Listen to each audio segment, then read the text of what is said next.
PM material जब हमने कहा था तो आप लोगों में से भी कई लोग असहज हो रहे थे, या चुनाव लड़ेंगे का क्या मतलब, अभी तो एनडीए में हम लोग हैं। अरे कुछ बात तो बिना कहे समझी जाती है ना। देश के स्तर पे उनकी जो स्वीकारता है उसको और बढ़ाने का काम करना, यही मिशन नीतीश है। भैया भविष्य के लिए क्यों नहीं हो सकता है। पटना जब आए तो स्वाभाविक रूप से एक बार मुलाकात आवश्यक थी। भले सरकार बहुत दिनों से चल रही है, लेकिन कोऑर्डिनेशन कमेटी की तो आवश्यकता हमेशा रही है। एक ही अलायंस के अंदर कई तरह की बात चलते रहती है। इसमें भारतीय जनता पार्टी के अलग अलग नेता अलग अलग तरह के बयान देते रहते हैं। पुराना संबंध है, मित्रता है हम लोगों की। पटना जब आए तो स्वाभाविक रूप से एक बार मुलाकात आवश्यक थी। ऐसे कल दिन भर बैठक में उनका समय गया, तो आज सुबह बैठकर हम लोगों ने नाश्ता किया, चाय पी उनके साथ। और स्वाभाविक रूप से हम लोग जब बैठे तो थोड़ी राजनीति पर चर्चा हो ही गई, जो स्वाभाविक है, तो वो चर्चा हुई है। कोऑर्डिनेशन कमेटी की जो बात की है, इसको भाजपा का ये कहना है कि सरकार तो लंबे समय से चली है, अचानक ये मांग का क्या मतलब है? भैया अचानक मांग कहना मुझको नहीं लगता है मुनासिब है। भले सरकार बहुत दिनों से चल रही है, लेकिन कोऑर्डिनेशन कमेटी की तो आवश्यकता हमेशा रही है। अभी तक कोऑर्डिनेशन कमेटी नहीं बनी, इसका यह अर्थ नहीं है कि मांग उठनी ही नहीं चाहिए। कोऑर्डिनेशन कमेटी जरूरी है और यह मांग भी बिल्कुल दुरुस्त है। क्या बीजेपी नेताओं के, मंत्रियों के बयान या फिर जो अभी जैसे उद्घाटन हुआ आरा में मुख्यमंत्री का फोटो नहीं था, ये सबसे असहज स्थिति पैदा हो रही है? देखिए, हम लोग कोई असहज नहीं हैं, लेकिन जनता में मैसेज तो ठीक नहीं जाता है इस तरह की गतिविधि से। एक ही अलायंस के अंदर कई तरह की बात चलते रहती है।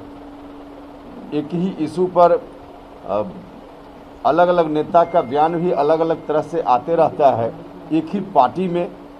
अब जैसे अभी जो जातीय गणना की बात है, उसमें भारतीय जनता पार्टी के अलग अलग नेता अलग अलग तरह के बयान देते रहते हैं।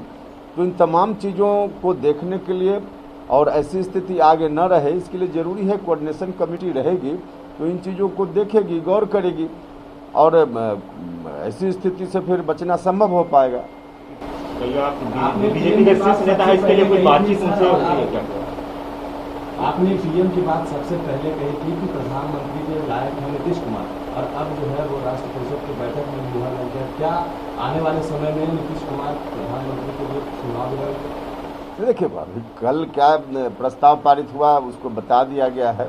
और पीएम मटेरियल जब हमने कहा था तो आप लोगों में से भी कई लोग असहज हो रहे थे कि क्या बयान दे रहे हैं, लेकिन आगे के लिए ध्यान रखिए। उपेंद्र कुशवाहा जो बोलता है आगे सब लोग उसको मानते हैं, तो आगे भी ध्यान रखिएगा आप लोग। लेकिन भाजपा क्या मतलब आपका कहना आगे चुनाव लड़ेंगे, यही बड़ी बात है? या चुनाव लड़ेंगे का क्या मतलब, अभी तो एनडीए में हम लोग हैं।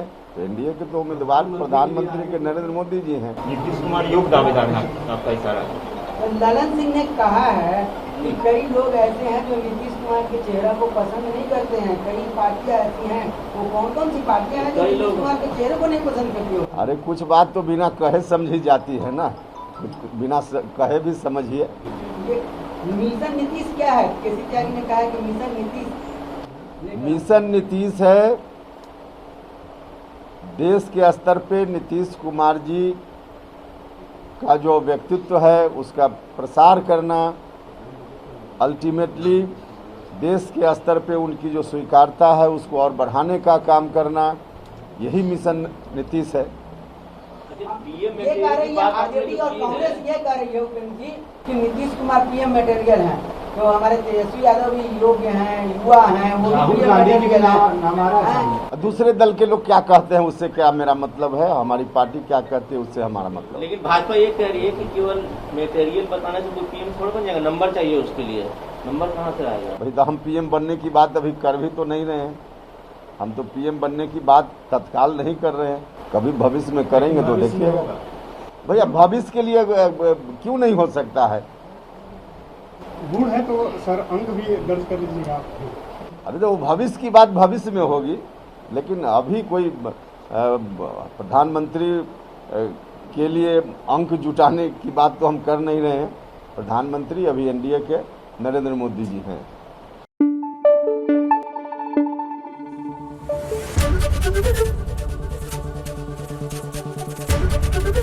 एबीपी न्यूज आपको रखे आगे।